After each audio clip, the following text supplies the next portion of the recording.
And yet again, I have been emotionally compromised by Shadowhunters.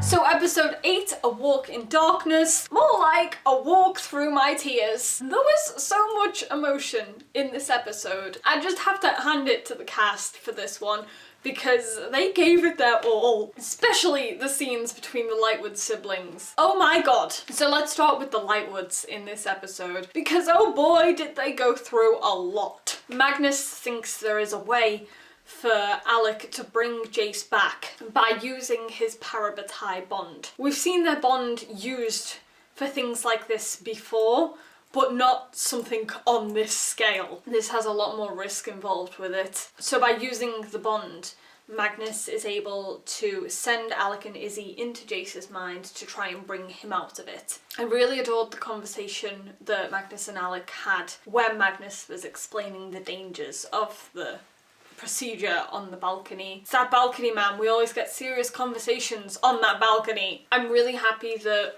although there are underlying Malik issues that still need to be talked about, despite everything, they're really coming together to help each other, to support each other in this very serious time of need. And that really shone through in this episode. It goes to show how great their love is. You know, yes, Alec might be a little bit salty about Magnus's immortality, but at the end of the day they love each other and they are there for each other when it's needed. I like how Magnus had doubts about Alec doing it. Magnus admitted that he was scared of losing Alec, but I also like that there was no way he was going to stop him. This was Alec's choice. Magnus understands that bond that Alec and Jace have, so I was just really happy to see him support Alec in whatever decisions that he makes. Despite a false start, Alec and Izzy actually do manage to get inside Jace's head. I have to talk about Dom in this episode because he really did a fantastic job. I know he's done some trashy things as a human being, but as an actor, he is fantastic at what he does. The Jace that we saw confined within Magnus's apartment, the one that was chiding Alec and Magnus, bringing up things about their relationship, that side of him, it completely wasn't Jace. It was this demon. And the contrast between that Jace that we saw and the Jace we then ended up seeing inside his own mind, the real Jace. It was just such a difference. So I have to hand it to Dom for how well he's played this. So Alec and Izzy inside Jace's mind, when they first go there, it's a twisted version of the Institute, and they end up finding their younger selves. This scene with the kids, wasn't ready for it. Whenever we get any sort of flashback in this show, it just makes me too emotional. We see the three of them training together in secret as kids, Izzy whooping both of their asses, and then that little quote, the 3 go in, 3 come out thing. Alec and Izzy end up splitting up unintentionally. Izzy finds a younger version of Jace on the piano. This scene got to me as well. I know we found out during the week on Twitter that Izzy was going to sing in this episode. I wasn't expecting a scene quite as emotional as that one. I loved Emma Rodd getting to do a little sing-song, by the way. A beautiful moment that we all deserved. And she used that to get through to child Jace, because where he is trapped in his own mind, he is used to Lilith playing games with him. Lilith has been literally obliterating everybody that he loves. That's her way of torturing him. So child Jace ends up thinking that Izzy is Lilith, or part of her plan at least, and Izzy uses that song that Mayrish used to sing to them to get through to Jace. Such a beautifully done scene. Honestly, there were just so many moments in this episode that were perfect, and that was one of them. And then we have Alec finding adult Jace. I don't know which scene was worse, they were both as traumatic as each other, but poor adult Jace has been killing Clary over and over again. There were just Clary corpses everywhere, and it was horrible and it was heartbreaking. Jace in this scene, We are so not used to seeing him like that. In this show, he very rarely lets his guard down. He's not often vulnerable, and I mean emotionally, not physically, to possession. It's not often that we get to see him like we did in this episode. We've never seen him go that low before. It was so sad seeing him in tears. I didn't need that. I just didn't. Alec manages to convince him that he is real and not part of Lilith's mind games, and they go up to each other and have this hug, and suddenly everything is becoming more colourful and the Clarys are disappearing. Izzy appears with younger Jace, who then disappears because he's done his job. He has led her to where she needs to be. The three of them are together and it's all great.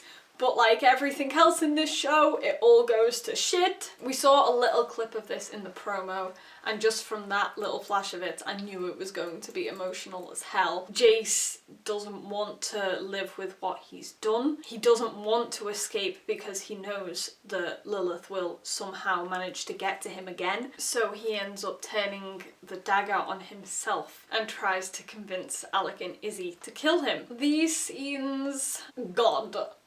No. Everyone was crying. They were crying, I was crying. This is what I mean about the cast doing a fantastic job in this episode. Those emotions were real. I hated seeing Jace turn the knife on himself, knowing that he was at that point. He couldn't see any other way out. Alec refuses to do it. Izzy drops the dagger, and then they promise him that they won't let Lilith get to him again. And you know, as they were making that promise, I knew it wasn't gonna end well. Izzy saying that 3 go in, 3 come out quote again. No! No! So just as they're about to free Jace, Lilith swoops in. She ends up taking Jace. This was heartbreaking, watching Alec and Izzy come to that realization that Jace is gone. Despite promising him that they'd protect him from that, Lilith managed to get to him. I felt so heartbroken for them in that moment. There was nothing they could do, but of course they made that promise, so they're going to feel responsible for that. It was awful. This episode left me drained. So elsewhere in this episode, let's talk about Simon. We get some pretty awkward interactions between him, Maya, and Jordan. Luke has told Simon to go back to where Lilith was, try and figure out what she's doing. He tells Maya, who of course wants to come along, she doesn't want to let Simon go through this on his own. Jordan shows up, so the three of them end up going on a little trip. That scene in Simon's little van, so awkward. The whole jacket thing, poor Maya in this situation, honestly, she does not deserve to go through this. It's so funny because I've never really liked Jordan, but in the first few episodes that we saw him in, he's a likeable person, so you don't have anything against him. But at this point, when we've seen the backstory, it's gotten to the point where he angers me. When he was in that car, every time he tried to speak to Maya, I just wanted to shut him up. No, Jordan, she doesn't want your goddamn jacket. She literally doesn't need anything from you.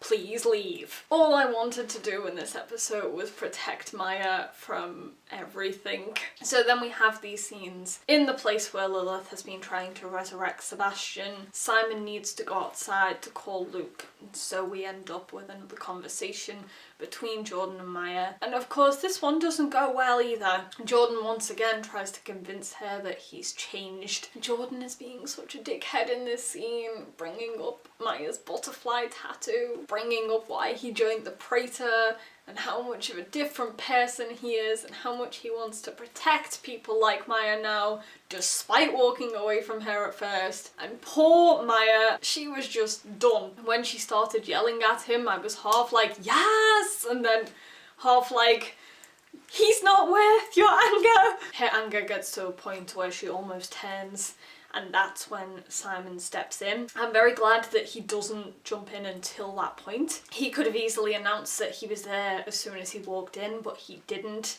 I think that's him letting Maya say her piece. He doesn't want to interfere with that, but he does jump in when she almost turns. And I love that he was the one that hugged her and got her to a point where she had calmed down. Simon did that, Jordan. Simon. Not you!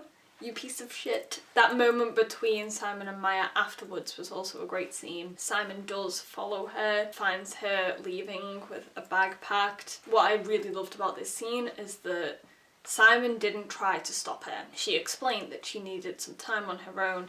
She needed to clear her head. And although Simon cares for her a lot and is obviously going to miss her and clearly doesn't want her to go, he doesn't do anything to stop her from doing that because it's her decision. He didn't stop her leaving because he's not a controlling dickhead, unlike some Jordan. So that is what I loved about that scene. It just showed the difference between Simon and Jordan when it comes to being in a relationship with Maya. So elsewhere in this episode, poor Luke is highly stressed, and it is understandable. The closest thing he's ever had to a daughter is being held prisoner in Alicante. He turns to Maris for help. This ship is sailing itself at this point. It's gonna happen. It's not even a question of if anymore. It's just a matter of when. Maris agrees to help him by getting in touch with the woman that Robert had an affair with. I loved Maris in this scene, so willing to help. You know, she doesn't care anymore. She's been de-ruined. She is an outcast. I love Luke and Maris, and I can't wait to see how it progresses. So speaking of Luke, let's talk about the reason he is so stressed. Poor Clary. Held prisoner, she is forced to answer questions using the soul sword, so she is pushed into giving the truth. She ends up spilling everything. She was so badass in this scene though. When she fought free of the sword and just told the truth as it was anyway. When Inquisitor Penhallow was giving her shit for using that wish, and Clary said her piece about how it wasn't good to have a wish that could eliminate everyone with demon blood in the first place. Yes! I was so proud of her in that moment. Like, yes, she might have done a foolish thing, but anyone with a heart in her position would have done the same thing. So when the Inquisitor took her to that cell at the end of the episode and asked her if she had anything to say before her sentence, I love that Clary said, if it was Aileen, what would you have done? And the fact that Aileen's own mother would have let her die so that that wish could be kept in case they ever needed it. It just goes to show how fucked up Shadowhunters are. The Clave is such a mess, and I love it when we get reminders of that in this show, because a lot of the times you just forget how much of a dickhead attitude they have until things like this happen, and you are reminded. I mean, it didn't exactly do Clary any good, because now she's being sentenced to death, but you know, she stuck true to her heart, told the truth, and stood by what she did.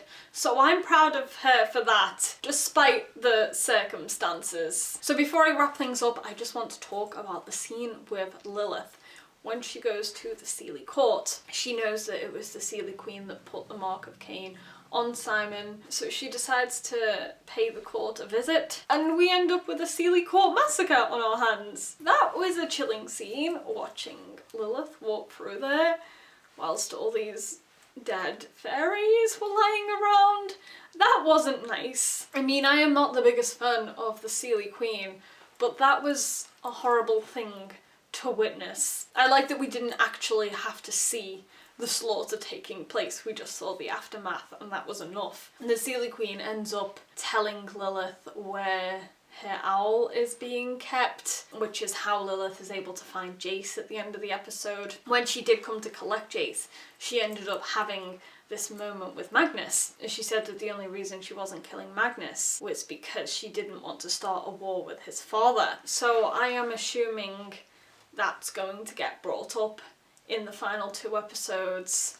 I think we're going to see Magnus's father brought into this. Judging by the promo, I can only assume that Magnus is going to Edom, so it's going to be interesting to see what happens. Yeah, so the final 2 episodes, 9 and 10, they are being put together in one big finale. I'm not emotionally ready for that. Next week it'll be over and we'll be waiting for season 3B and probably crying over things that have happened. So yeah, overall I really loved this episode. I like getting to see emotional sides of the characters, and we certainly got a lot of that this week. Those scenes between the Lightwoods, brilliant. As always, if there is anything that I forgot to mention or anything else you want to discuss, feel free to leave it down in the comments. Also, what are your theories for the 2-hour finale? I will be back here next week to discuss that ending. Thank you guys so much for watching. I will see you next time.